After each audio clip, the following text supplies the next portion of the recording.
Why read in English? Why do I need to read in English? My students often ask me. They think, I go to classes, I do my homework, I watch films in English. Why should I read books? Actually, reading is the best way to improve your English. I will tell you why. First, reading is very important. Not only did 1 in 4 people go to university in the past, but now more people go to university. All jobs require more reading and writing than years ago. This is true for everyone. It doesn't matter if you're an office worker or a mechanic. Second, reading will improve your speaking, writing, vocabulary, and grammar better than any other way. It won't improve your listening directly, but it will improve your vocabulary. When you have a better English vocabulary, you can listen more easily and improve your listening that way. In school, you probably read a lot of English boring textbooks and stories with exercises at the end, but I'm not talking about that. I'm talking about reading for pleasure. That means reading a book you enjoy because you enjoy it. You are not reading because your teacher said, read this book. You are not reading because you think, I should read this book. You are reading because you want to. In an experiment in schools in America, they gave some boys free books. They were fun books, like James Bond. They said, you can do what you want. You don't have to read the books. But the boys did read the books. They read a lot of books. Some boys read a book every 2 days. After years, they gave the students a test. The students who got the books got better at reading and writing and liked school more. The students who did not get the books did not get better at reading and writing. In fact, some of them got worse. This isn't just true for native speakers. They also did an experiment on students learning English in the Fiji Islands. They tested 3 ways to teach. The first way was normal English teaching with grammar classes, exercises, and so on. The second way was reading in silence. The students read books in class. The third way was reading together. The teacher read books to the students. After 1 year, the 2 ways with reading were the best. They were much better than the students who did normal English classes. They did the experiment again, this time in Singapore. There, the students who read in silence did very well. They did the best in grammar tests. Other students did grammar classes but performed worse in grammar tests. In normal classes, we try to remember grammar and vocabulary. When we read, we learn them naturally. Maybe you're thinking, when I read in English, it's too hard. I have to use the dictionary all the time. It's boring. I can't do it. I understand, so I wrote this book. I think this book will make you like reading because the stories are easy and fun. The early stories are short and easy, and the later stories are longer and harder. When you finish the book, you will think, wow, I did it. I make a podcast called English Listening Practice. 9 of the stories in this book I wrote for English listening practice. One of the stories I wrote for this book, but when I made this book, I made the stories better. Now you can read the stories at beginner, pre-intermediate, intermediate, or advanced levels. The stories are all fairy tales. Some are very popular fairy tales, but some are not so popular. One of them I wrote myself. Maybe you're thinking, fairy tales are for children. I need useful vocabulary. I need to learn about business and science. That can't be fun. Actually, the vocabulary in these stories will be useful. McQuillan did an experiment where he looked at vocabulary in novels. 8% of the words were on academic word lists. These are lists of words that you need to know to study at university.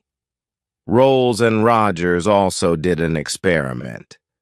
They asked, if students read 1,000,000 words of science fiction, will they learn important science words for studying at university?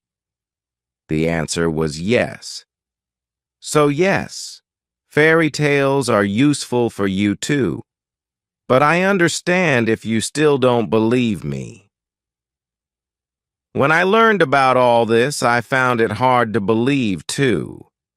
But I like to try new things, and I love learning languages. So in 2017, I decided to do an experiment. I had wanted to learn Spanish for a long time, but I didn't learn much in normal classes. I said, I will read 1,000,000 words in Spanish. Afterward, I will see what my level is. 1,000,000 words is about 40 novels, so it was a lot of work. I started with very easy reading, like this book.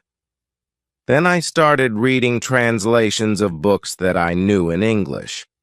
For example, I had read Harry Potter and Game of Thrones in English, so I read them in Spanish too. Finally, I read new books in Spanish. I read Latin American authors such as Isabel Allende, Jorge Luis Borges, and Manuel Puig. I love them. I also listened to podcasts, but I always read the transcripts and added the words to my goal. After I finished reading 1,000,000 words, I wrote and talked to native speakers. I was at an intermediate level. I could understand almost everything I read. I could understand people when they spoke clearly, and I could have conversations. I had spent most of my time reading, not speaking. In 1 year, I learned more than most students learn in 2 years. I didn't try to remember grammar and vocabulary. I learned them naturally. Maybe you're thinking, I don't believe this. Or maybe you're thinking, wow, I'm going to read for hours every day. But I have to say something very important. You must read books that are easy and fun. If a book is too difficult or too boring, put it down and find another one. Stephen Krashen, an expert in language teaching, says only read things in English that are fun and interesting. Read things that are really easy, that you wouldn't read in your native language because they are too easy. So you can read comics, magazines, detective stories, romance stories, and so on. Don't feel bad about reading translations. If you read very easy books, when you see a word you don't know, you will understand the meaning easily. You won't have to use a dictionary. So what is easy? Experiments show that you should understand at least 98% of the words in the text. 98%. That's so high, I know. But let me show you an example. Here's a text where 50% of the words are not real words, so you should understand 50% of the words. Jerry fled out of bed and opened the curtains. He blamed to himself as he made breakfast. He made coffee and put butter on his puffer. Someone called his phone and he picked it up. He was very surprised by who was tingling, so his inky fell on the floor. Is that easy to understand? Could you read a whole book of that? Here is the same text, but only 2% of the words are not real, so you should understand 98% of the words. Jerry jumped out of bed and opened the curtains. He sang to himself as he made breakfast. He made coffee and put butter on his toast. Someone called his phone and he picked it up. He was very surprised by who was calling, so his inky fell on the floor. How was that? You probably didn't understand everything, but it was more fun to read than the first text. That's why reading for pleasure is so great. Maybe you don't understand everything, but you understand enough to follow the story and you don't have to pick up a dictionary. So if you find that this book is too hard, read something easier. If you find it boring, read something more fun. I know that not everyone likes my writing, and that's okay. Find a book that is good for you. When we have fun, we learn much more. Because I want this book to be fun, it has no exercises in it. I thought about adding them after each story, but I don't think it's a good way to spend your time. Instead, you should read more. Read for pleasure. If you finish this book, you can try the level above. Because you already read the stories, you will know them well and it will be easier to understand. But maybe when you finish this book, you will love stories. I hope so. If you do want to read more, you can listen to my podcast, English Listening Practice. I write a new story every week with audio and text, and there are over 100 episodes for you to listen to. We can improve our English with such beautiful stories. Let's listen to this story. This will improve your English speaking skills unprecedentedly. Do you want to improve your English? Do you want to speak English more fluently? You see, the English language changed my life. I was born in Hong Kong, so English is not my first language. My first language is actually Cantonese. My second language is Mandarin because my mother is from Taiwan, and my third language is English. So when I first immigrated to North America, I couldn't speak a word of English. I know some of my fans have said that you're tuning into my videos because you want to learn how to speak the English language. I find that that's kind of interesting, so today I want to share with you 5 steps to improve your English fluency, 5 things that I did to learn the English language.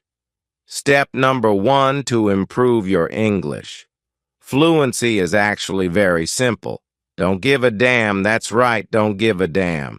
Speak whenever, wherever, however. It doesn't matter if you speak with an accent. I still speak with an accent and I talk to tens of millions of people every single month. It doesn't matter. Forget how people will judge you. Forget how people will think of you. All this stuff doesn't matter. Just speak as much as you can. If they don't understand you, say it again. If they still don't understand you, say it again. Just keep saying it. I remember because I spoke with such a thick accent, I sounded like Jackie Chan. I can still speak with some Chinese accent like, hey, yeah, this and that kind of stuff. But you just speak. You just speak as much as you can, because that's how you get comfortable. You would not guess if you're always thinking about, oh, to understand a culture, to understand philosophies, you need to understand the language. So, when I learned the English language, I also learned a lot of other things about the culture, about business. Of course, that's what I do. So, language is not just something that you use to communicate. Language is also something that you can train your mind with. So, understand that. Step 4. Immersion. You have to immerse yourself. When I was learning the English language, what I did was listen to music every single day. I would listen to English music, English songs, and try to sing along and just learn it. It was very, very difficult. I was listening to rap music, which was way too difficult. I gave that up. But I was watching English movies without subtitles, and I would listen. At first, I wouldn't understand. I would understand maybe 5% of it, right? And then I would understand, I think, oh, that's what she means, and 10%, 20%. As my English improved, I noticed I would understand the movie more and more. So you have to immerse yourself. Talk in English, listen to English music, watch English movies. Do as much of that as you can. Naturally, you'll pick up the slang. You'll pick up certain stories or phrases. That's how you learn the English language. Then you make it fun. It doesn't have to be, oh, I have to sit down and study. No, make it fun. Talk to people who speak English, interact, connect, read, watch, listen. That's how you get good. Hang out. That's how I got good. Step number 5. Hang out. Step number 5 to improve your English fluency is to hang out with people who speak English. I know it sounds so obvious, but that's how you do it. I remember in college I would see groups of people where Chinese students only hung out with Chinese students. Korean students hung out with Korean students. And Japanese students hung out with Japanese students. I did the opposite. I would go and hang out with people who spoke English. I would hang out with Caucasians. I would hang out with people who grew up locally and spoke perfect English. I would just talk and hang out. We would go to the library and I would try to talk as much as possible, listen, ask questions to get comfortable. Another thing I did was actually get a Korean girlfriend who spoke English. So, that's another way to do it. I'm not saying that's the only way to learn, but if you want to learn a new language, talk with people who speak the language. You'll be shocked at how quickly you pick that up, how quickly you can pick up the language. Bonus tip. Let me give you a bonus tip, a bonus step if you want it. Step number 6 is going into a state of overlearning. Let me explain. If you are thinking about, let's say, learning a language, let's say you're here and you want to get to this level, the fastest way to get to this level is to actually go into a state of overlearning. Let's take an exercise example. If you want to have a stronger bicep, let's say you're only doing your curls with a hypothetical weight of 20 pounds. That's the amount of strength you have. If you want to make that 20 pounds easier to lift, guess what? Train with 25 pounds or 30 pounds. That's over-preparation, over-learning. That's what I mean. You want to stay in over-learning.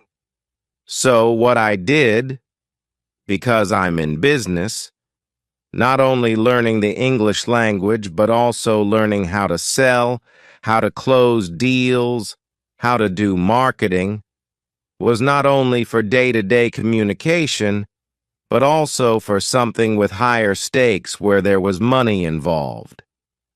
That's how I became a fluent English speaker.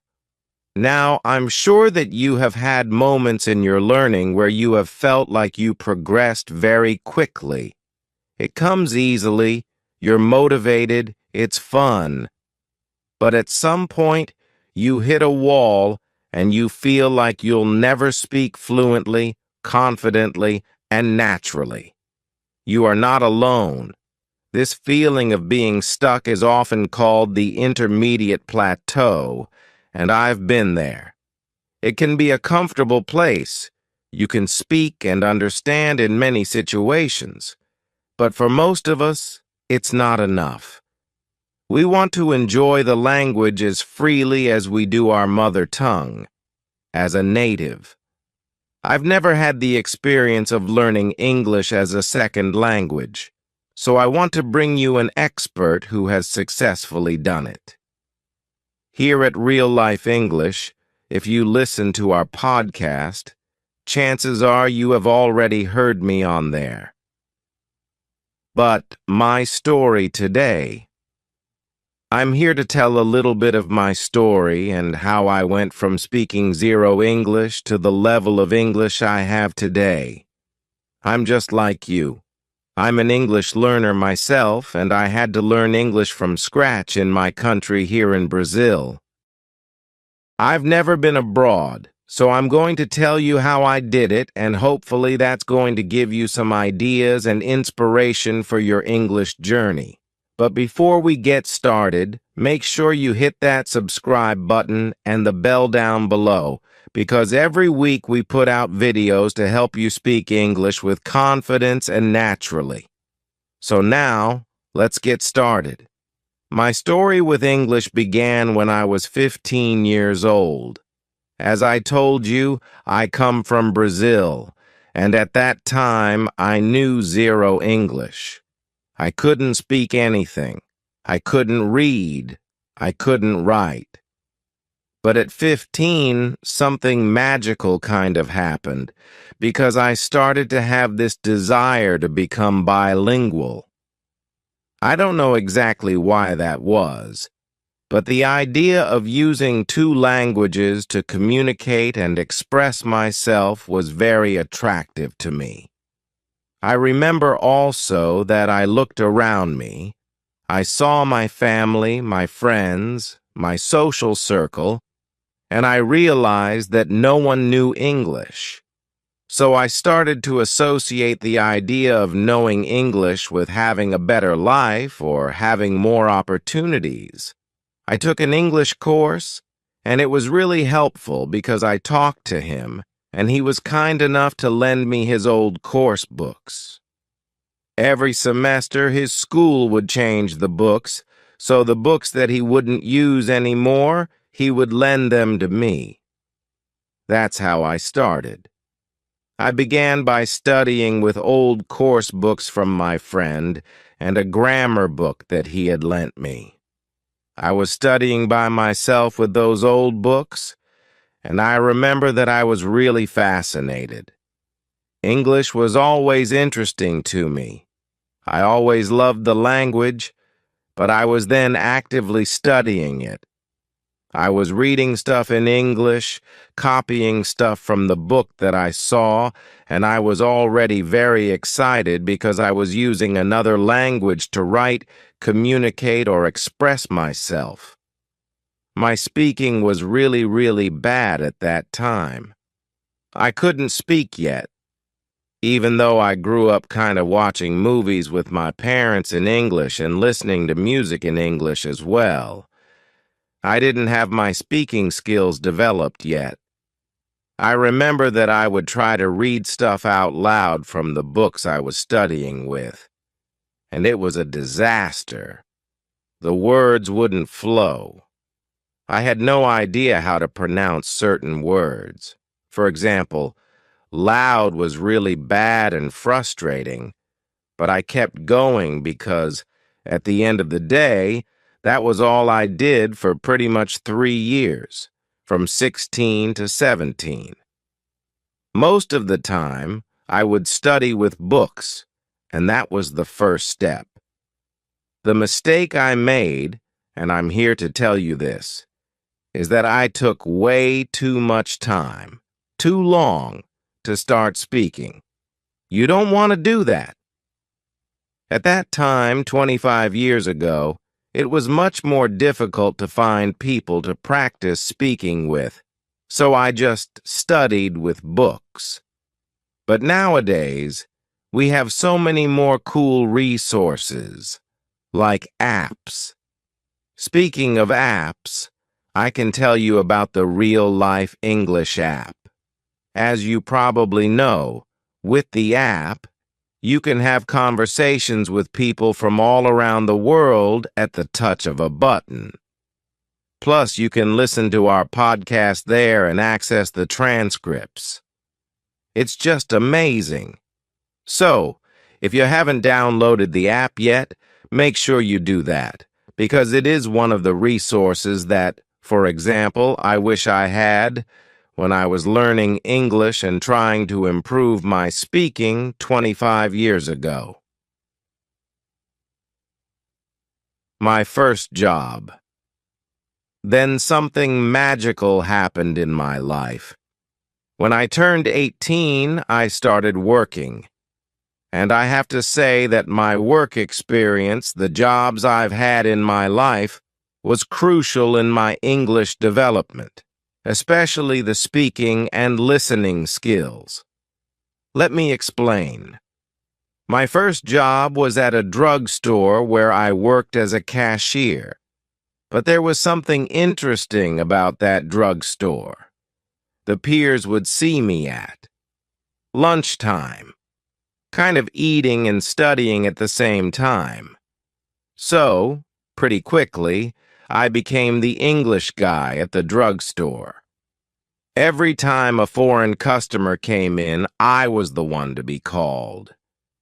"Hey, Chicago, there's a foreign person here. Go help that person." Then I would go there and speak in English with those people and try to help them out. I remember one small interaction. It was kind of funny. I was at the cash register talking to an American customer, a lady. I was trying to talk to her in English and explain that I had never been abroad and everything, but I was still learning the language. I said, "Oh yeah, I've never been abroad." She kind of stopped me and said, "Oh, I think you mean abroad." I was like, "Oh, abroad? Oh, thank you very much for the correction. I appreciate that." So that was one example of how having these little interactions with customers helped me. Sometimes I would say something wrong, like abroad, and then the person would help me by correcting me. I had many of these small interactions that were really useful. This is another tip that I can give you. Be open to correction. If somebody corrects your English, your pronunciation, or the way you use a word, this is actually great. I was speaking to Americans on the phone 6 hours a day, 6 days a week for a year. So, in a way, it was my version of living abroad. It was my version of having an exchange program because I was really speaking to natives for a year. That really helped me with my speaking skills and my listening skills. But it's important to mention that I only got that job because I already knew enough English to get it. All those years that I spent working and studying paid off because those years allowed me to get this job, and then I improved even more. So here's what I have to say to you. Keep learning, keep developing yourself, and start looking for job opportunities that allow you to use your English on a daily basis. You're going to improve even more between those jobs. That was actually the moment when I really started to create my own immersion in English. Now, because I was already using English in my daily routine at work, I was really serious about it. How I improved my English. Everything I did was in English. Watching movies in English, series, listening to music. I love rock and roll, for example, so I always listen to my favorite bands in English. With my very first paychecks, that's what I did. We didn't have Netflix or streaming services at that time, so I actually would go to media stores to buy DVDs and CDs. By the way, if you want to know my exact step-by-step process that I used to improve my English with movies and TV series, let us know in the comments. Maybe I can make another video in the future explaining how I did it. Finally, there is one weird thing that happened in my life that really helped me take my English to the next level, and that was becoming an English teacher. I started teaching English at 20 years old, so it's been 14 or 15 years now. I have to say that teaching English and helping people with their English was actually an experience that really helped me master the English language to a whole new level. When you teach, it's like you are learning again. When I have to teach a class or help someone, I have to prepare. I have to study the topic myself, be familiar with it, think of different ways to explain things, and give examples. That mental process really helps me better understand the topic so I can explain it to my students. It's a win-win. If you teach somebody, you win because you are kind of revising information and studying it again, and the other person benefits because they are learning new stuff with you.